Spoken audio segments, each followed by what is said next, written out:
All right, good afternoon. We'll call this month's Planning Commission meeting to order. I'm Mayor Zach Ruink, the chair of the commission. We'll go around the room and introduce ourselves. Brian Aaron, member of the commission. Kelly Rosecrans, Park and Rec, representative to this commission. Sonia Lewis, L&L Motors. Dave Hawks, commission member. Dave Laspa, City Engineer and Commission Member. Jerry Feet, member. Adam Tagan, Planning and Economic Development Department. Well, welcome and thanks for being here, and thanks to those watching at home. First item on our agenda is the approval of the report from the September 9th Planning Commission meeting. With that, I'd entertain a motion. A motion and a second. Any discussion on that report? Seeing none, all in favor? Aye. Opposed? That item passes. Next item on the agenda is item number 2, maps and plats received. Doesn't look like there was anything received this month. Correct. We've got another person joining us. David, you want to introduce yourself as well? You just pass. I'm Dave Thomber from Wisconsin Rapids City Times. All right, thank you for being here.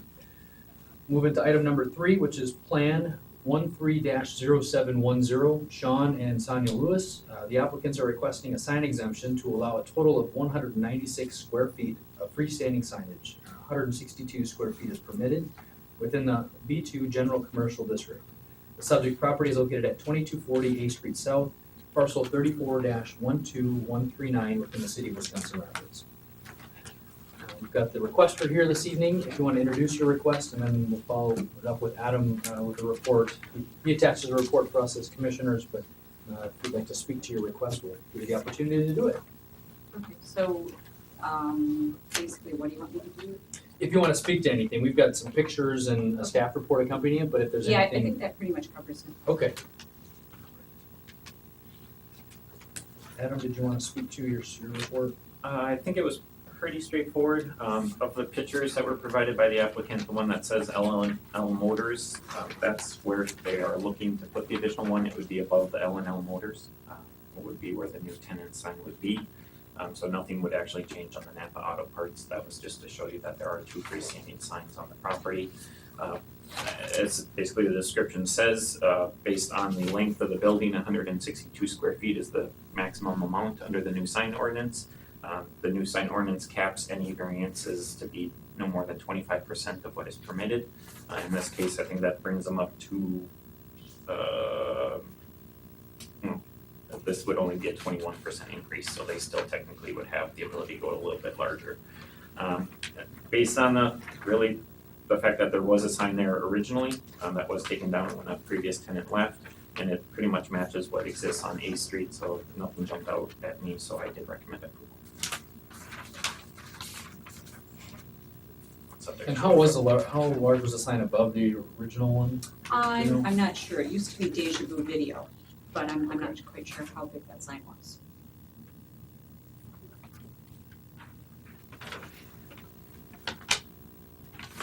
So it's essentially an extension to the existing construction. Correct.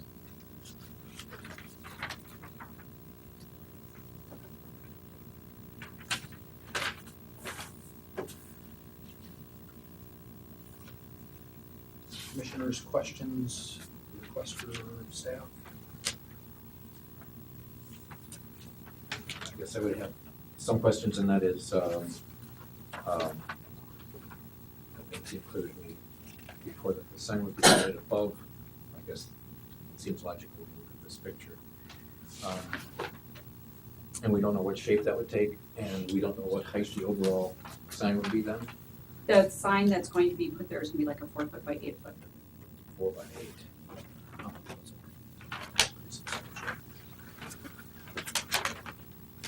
4 feet tall, 8 feet wide. Yes. correct? Yes. So in comparison, the reader board that's there, the manual reader board is probably a 4 by 8. Yeah.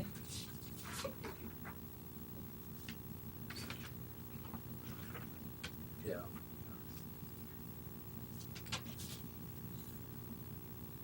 And the other question was, well, height, and I guess that clarifies the. 4 feet tall. Right. So there's nothing in the ordinance that would prevent that then either. No, based on the height of the building that is there, it would still be meeting that requirement.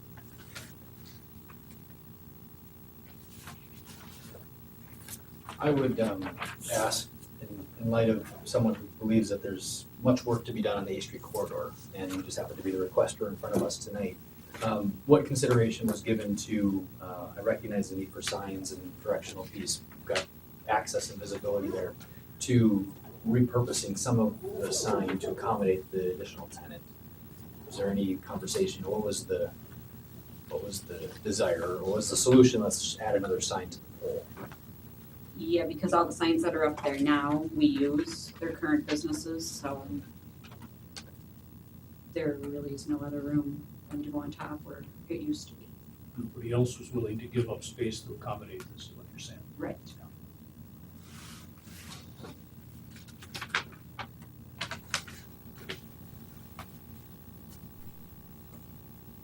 It seems to fall within our guidelines, more or less. Under the old code, it would have been outright permitted. It was only the restriction where we're trying to tie it more to the actual size of the building and size of the lot, so that we're not getting the huge sign on with a small building, that type of thing, that this one needs the exception. What's the sign that's below the Napa sign? Is that a temporary sign, or what was it? It's basically just their hours. Yeah, I things think like it's that, their yeah. hours. It's not a permanent sign, it's one of those, I think it's just a Okay, piece of plastic. plywood or something like that. Yeah, I'm not sure. And so is that considered in the calculation? I don't believe so.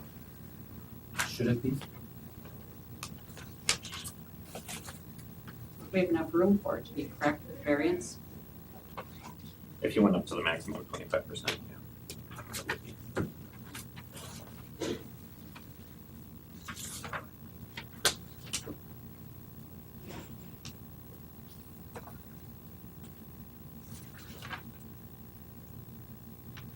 We're below the maximum 200 square feet. We allow a 25% increase. This is 21%. I would make a motion to accept it. We have a motion to approve, is there a second? I second it. We have a motion and a second to approve. Any further discussion? Comments, questions, concerns? I guess I do have a comment, and that is that the signage ordinance was meant to make things uniform.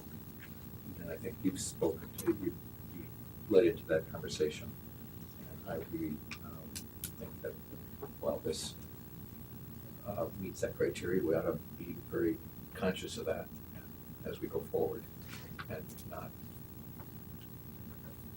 start going way out of bounds here.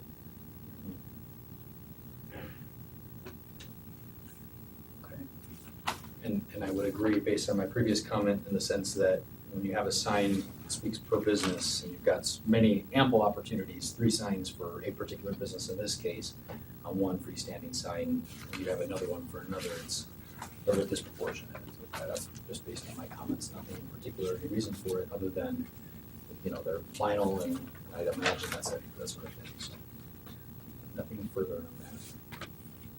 Again, happens to be you're the requester in the room tonight, and as somebody who likes to say that we're cleaning up, and that was the intent of the sign ordinance, was to clean up the A Street corridor, this goes against the whole reason why we went through that exercise, what you're talking about. Okay, we have a motion, a second to approve, any further discussion? Seeing none, moving to a vote, all in favor? Aye. Opposed? That passes. Okay, thanks for being here tonight, and no further action on this, because Correct, yep. this is the last body, so you won't have to get city council for the approval, so. Okay, Good to go. sounds good, thank you. Thank you. Okay, item number 4 is adjournment. Anybody wish to? I'll make Second motion, is there a second? All in favor? Aye. Opposed? You stand adjourned. Thank you for being here, quick meeting tonight. Pretty straightforward request.